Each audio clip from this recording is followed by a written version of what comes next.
Hello everyone and welcome back to the channel. In today's review I'm incredibly excited to take a look at the Transformers Netflix Voyager class Soundwave. Finally, the G1 inspired Soundwave that we have all been eagerly awaiting, and potentially the highlight out of the second wave of Netflix figures. Taking a look here very quickly at the packaging, you can see that we have a fantastic window display view of both Soundwave, Laserbeak and Ravage. We also do have that fantastic Transformers War for Cybertron trilogy logo, an amazing piece of artwork there of Soundwave on the side of the box. As we take a look here at the back of the packaging, Soundwave in robot mode, as well as finally his cassette player mode, Ravage and Laserbeak. And one thing also to note is that judging from how Soundwave looks in the packaging, he actually does have the red visor. Finally, a proper Soundwave to add to our collection. I am beyond excited to crack this figure open, so without further ado, let's open this up and see what awaits us inside. And so here we have Soundwave opened up and out of the packaging, and my goodness has this figure turned out amazing. Honestly, this is one of the best Soundwave figures that we have gotten in many years. However, before I begin to gush and take a look at Soundwave, of course,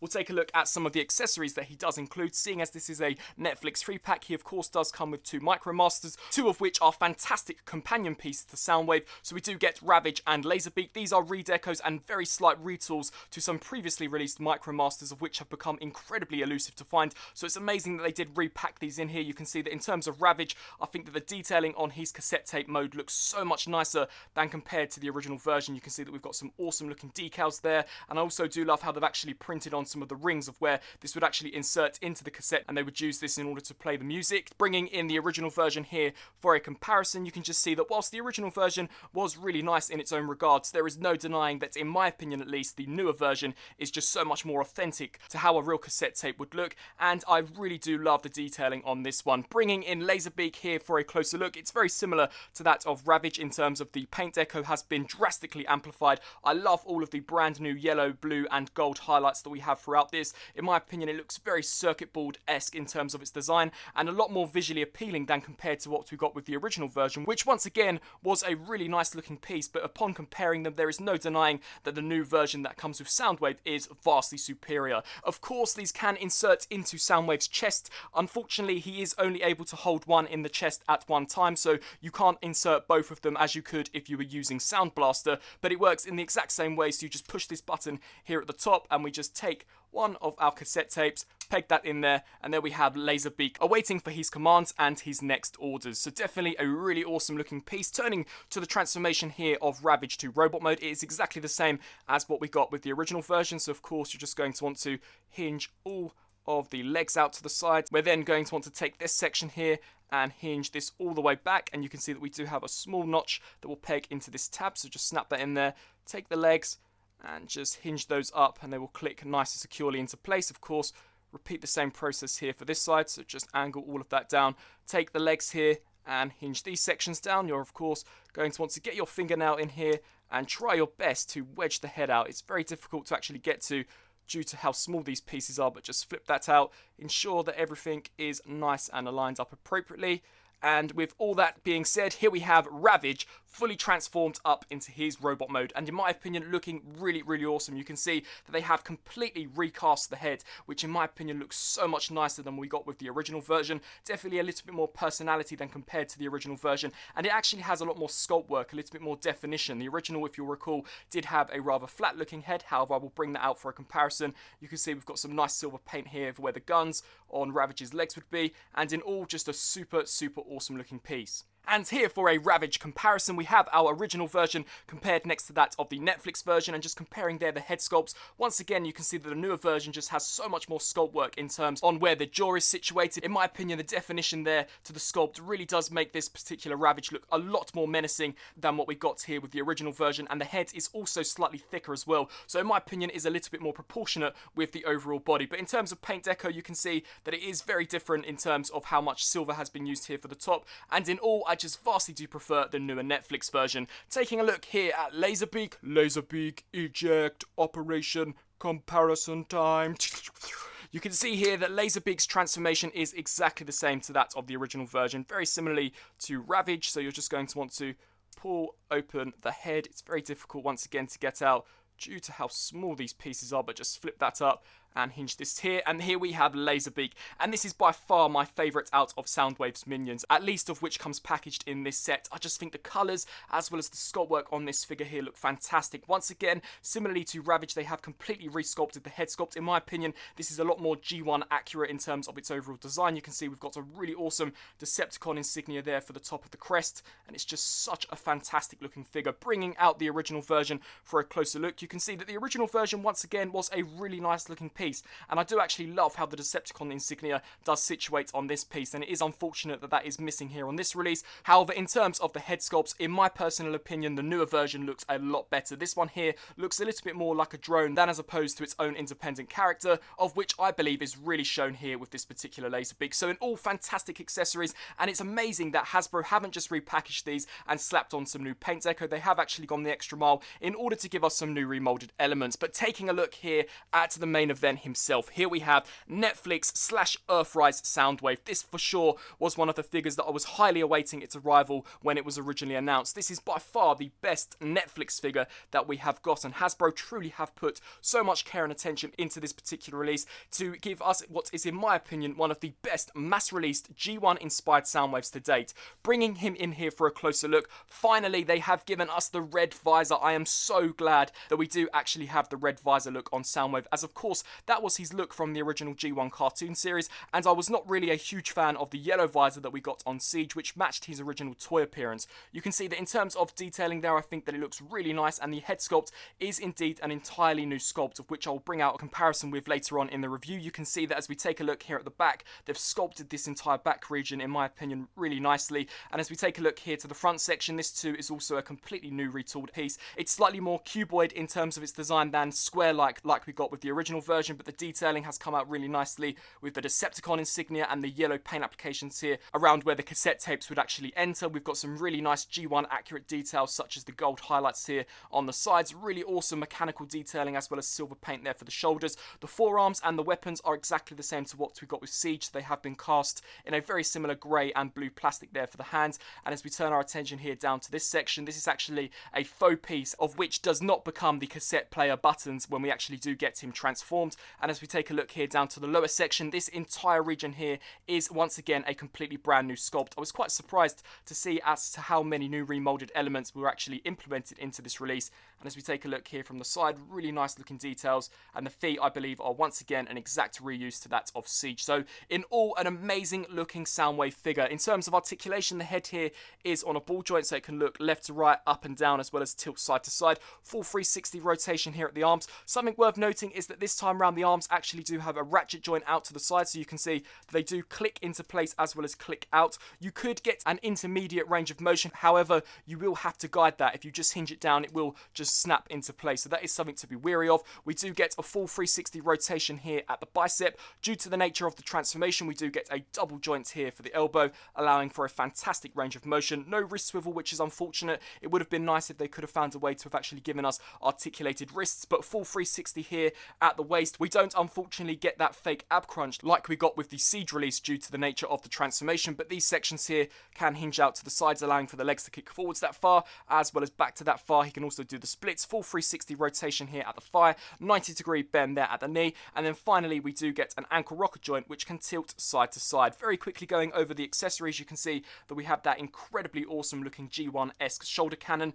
and the detailing on that in my opinion is fantastic. We also do get the same grey blaster, and then finally Soundwave's blaster that we once again saw on the original release. So in terms of overall design as well as articulation, I personally think that this is one of the best Soundwave figures that we have ever gotten. Something worth noting is that of course you can now take Laserbeak and actually utilise the peg that we could use on the Siege version. Tap this here onto the side of Soundwave's arm, and you can have Soundwave either talking to his minion or commanding him on his next mission, which once again is just such a fantastic look. Turning here to a Soundwave comparison, I have here on the left the Siege version and here on the right the Earthrise / Netflix version, and just bringing them in here for a closer look, you can see that the head sculpts are a completely brand new piece. Once again, I really do love the appearance that we do get on this newer version. It's a lot more G1 accurate in terms of its design and doesn't have all that much surface detail than compared to this one, which I did really like. However, just in terms of a personal preference for this particular release, I love the way that this version looks. You can see that the shoulders too are a completely brand new sculpt, which once again I think look a lot nicer here on the new Netflix version.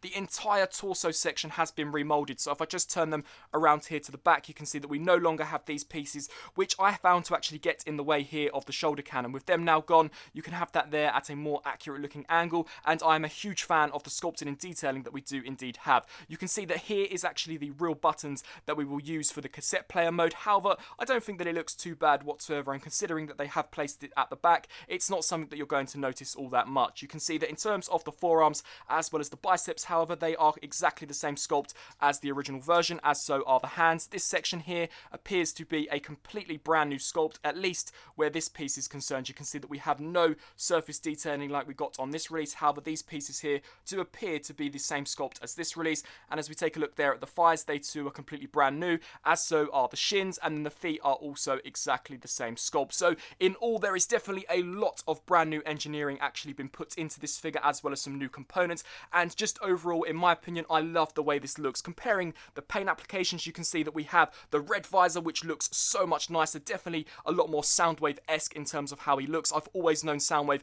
to have the red visor, so to get it here with this particular release makes me incredibly happy. You can see that we have no battle damage on this version whatsoever, which once again is a plus in my book, and just overall, the new Netflix version is certainly superior. Siege version inferior. And finally, here for an Earthrise Decepticon size comparison, we have our new Netflix Soundwave compared next to Earthrise Starscream as well as Megatron. And in my personal opinion, I think that these three figures here scale amazingly with one another. Soundwave was always slightly shorter than that of Megatron, and you can see that he is more or less eye to eye in terms of the scale between him and Starscream. So certainly a really awesome scale with the rest of these figures. And so now, turning to Soundwave's transformation, of course, we're going to want to remove all of his accessories and set them off to the side. Take this piece here and just compress that, as we'll use this later on during the transformation. Turn our attention here to the back, and you're going to want to hinge this section down, which will then allow us to fold the head into this cavity, and you can see this hollow space here will be filled by these two tabs, so just align those up appropriately. We can then take the waist here and rotate this all the way around so that the front is now facing the back and vice versa. We can take the wrists and just fold those into the hollow cavity and repeat the same process. Turn our attention here to the back of the figure, and you're going to want to rotate these sections here out, and you can see that we do have some hinge joints. These are going to detach, and that will allow you to fold these all the way in, and you can see that we have a tab that will peg into this slot. Repeat the exact same process here on the opposite side, so just ensure that that is tabbed in there really nice and securely. We can align these pieces up and just give them a nice squeeze, and they too will snap in really nicely. Turn our attention here to the front of the figure, and you're going to want to take these pieces, lift these out, which will then allow you to flip out this panel. We can then take the feet and just fold them in, and you can see a tab there that will peg into a port on the bottom of the foot. So snap that in there, and you can also see that we do have a clip that will actually clip into a small cavity on the inside. So just align all that up so that we are left with something that looks like this. Of course, repeat the same process here on the opposite side. So just fold that up, conceal that in there, and just snap that in there really nice and securely. We can then rotate